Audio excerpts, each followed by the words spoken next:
और वृत्ति हमारी ऐसी हो गई कि हम दूसरे को सुखी नहीं देख सकते, कि मैं अगर दान कर रही हूं तो केवल मेरा ही होना चाहिए, इसमें किसी दूसरे का नहीं होना चाहिए।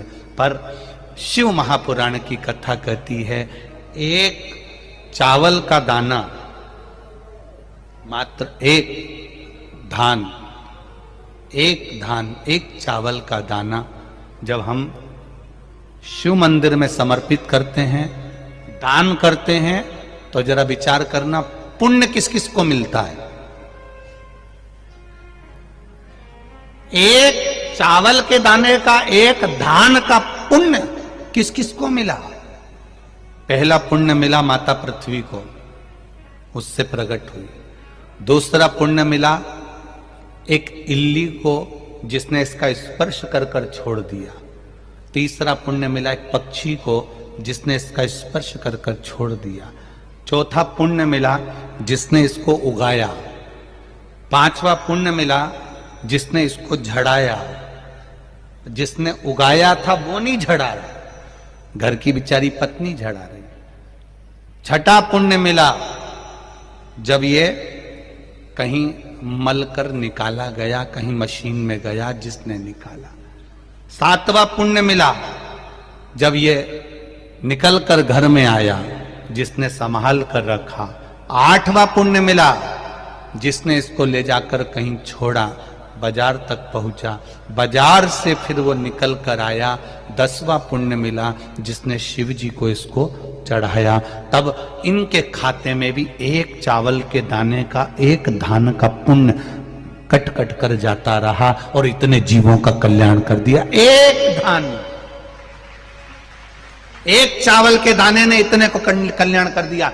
विचार करना, केवल आप अगर भजन कर रहे हो, घर का कोई एक व्यक्ति भजन कर रहा है, घर का एक व्यक्ति अगर दान कर रहा है, घर का एक व्यक्ति अगर जल भी चढ़ा रहा है, घर का एक व्यक्ति भी अगर मंत्र जाप कर रहा है। वैसे तो शिव पुराण कहती है कि घर में 4 लोग हैं तो चारों जल चढ़ाओ, घर में 4 लोग हैं चारों दान करो, घर में 4 लोग हैं चारों भजन करो, घर में 5 लोग हैं 5 भजन करो, घर में जितने सदस्य वो 1 लोटा जल शिव जी को चढ़ाए।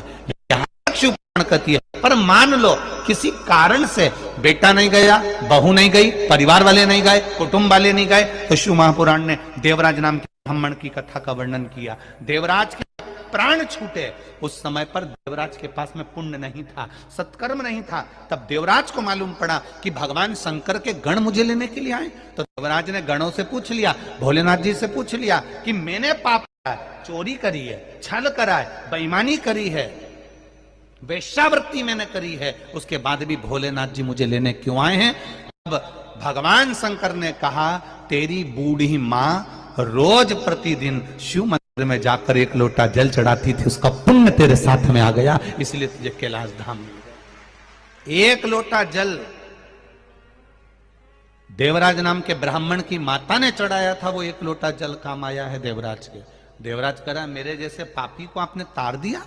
क्यों तार दिया? मैंने तो छल करा, बेईमानी करी, कपट करा, नारी को गलत दृष्टि से देखा, धन चुरा कर लाया, कितना कितना धन मैंने चुराया, कितना गलत काम करा, उसके बाद भी भोलेनाथ आपने मुझे तार दिया। शिव जी कहते हैं, देवराज तुझे तारने का कारण केवल एक है कि तेरी माता रोज शिव जी के मंदिर जाती है, ठंड लग रही है, गर्मी पड़ रही है, बारिश पड़ रही है, पांव कप कपा रहे हैं, तो भी बूढ़ी माँ, बुजुर्ग माँ शिव मंदिर तक जा रही। आप में भी हमने देखा है, छत्तीसगढ़ के हों, चाहे गुजरात के, महाराष्ट्र के, राजस्थान के, चाहे जहां के लोग हैं, जितने भी भक्त शिव महापुराण की कथा सुन रहे हैं, इनका भाव, इनका हृदय, एक बात जरूर हमने देखी है कि ये भी 1 लोटा जल लेकर जाते हैं, चाहे गर्मी पड़े, बारिश पड़े, ठंड पड़े, कुछ भी हो, शिव के द्वार जाना,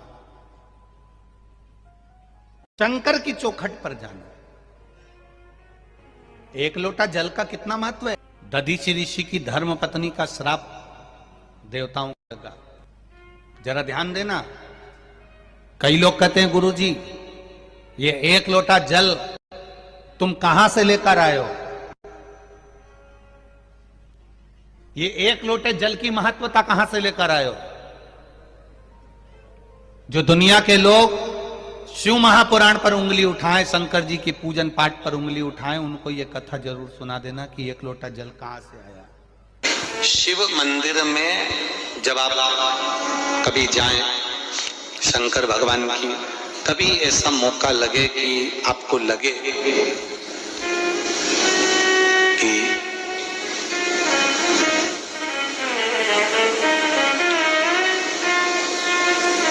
कहीं आपका यश कम हो रहा हो, आप जानते हो कि मुझको ये काम करवाना है और ये काम आगे हो ही नहीं रहा है, ये फाइल आगे बढ़ ही नहीं रही,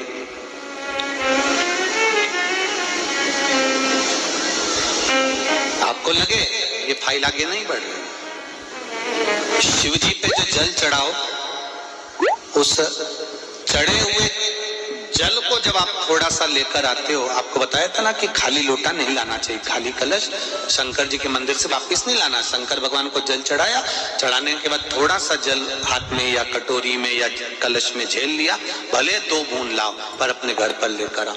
उस 2 बूंद जल का भी स्पर्श कलश के अंदर हाथ की 3 उंगलियां लगाकर अगर त्रिशूल पर टच कर कर मात्र आपने उस कलश के अंदर लगा दिया और वो जल भी आपने अपने घर पर छोड़ दिया, छींट दिया या उसका आचमन मात्र हो गया, तो व्यक्ति का यश बढ़ना अपने आप प्रारंभ हो जाता है, उसकी यश की प्राप्ति उसको होने लगती है,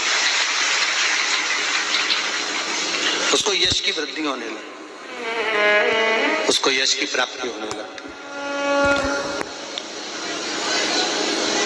त्रिशूल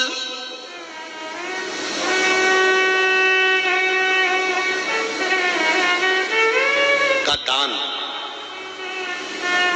त्रिशूल का स्पर्श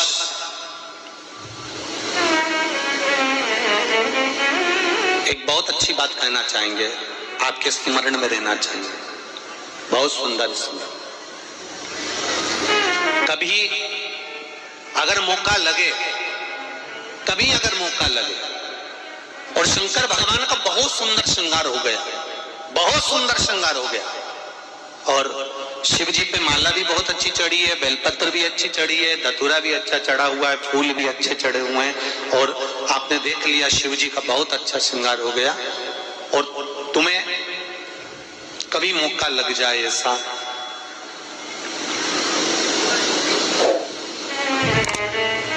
और तुम्हारे पास में एक अच्छी सुंदर सी माला हो पुष्प की,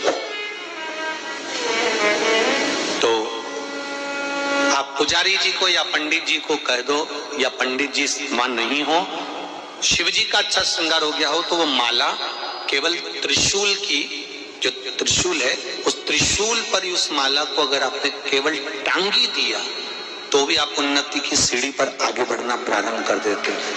पर किस समय पर?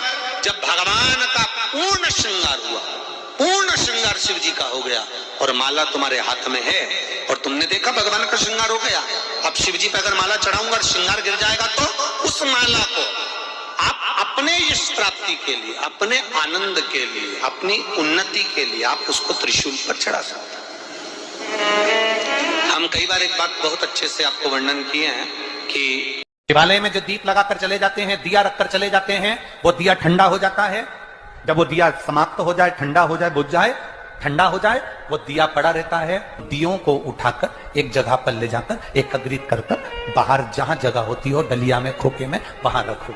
उनको उठाकर एक जगह पर ले जाकर रख देने से जीवन में कभी विपदा की अगर घड़ी आती है, विपदा की घड़ी से मतलब होता है कोई बड़ा रोग आ गया, कोई एक्सीडेंट हो गया, उस एक्सीडेंट के समय पर एम्बुलेंस भी नहीं आई, कोई नहीं आया, आपने भगवान शंकर के सामने से रखे हुए दिए जो ठंडे हो चुके हैं, जले हुए नहीं, जो ठंडे हो गए, दीप में कुछ भी नहीं बचा, वो ठंडे हो गए, उनको उठाकर आपने अगर एक और ले जाकर भी रखा है, अगर कोई आपकी विपदा की घड़ी में खड़ा नहीं होता तो वो दीप जिनको आपने उठाकर एक और ले जाकर रखा है देवाधिदेव महादेव के मंदिर में, महादेव आपको उठाकर ले जाकर कहीं श्रेष्ठ जगह पर जरूर रखते हैं निश्चित।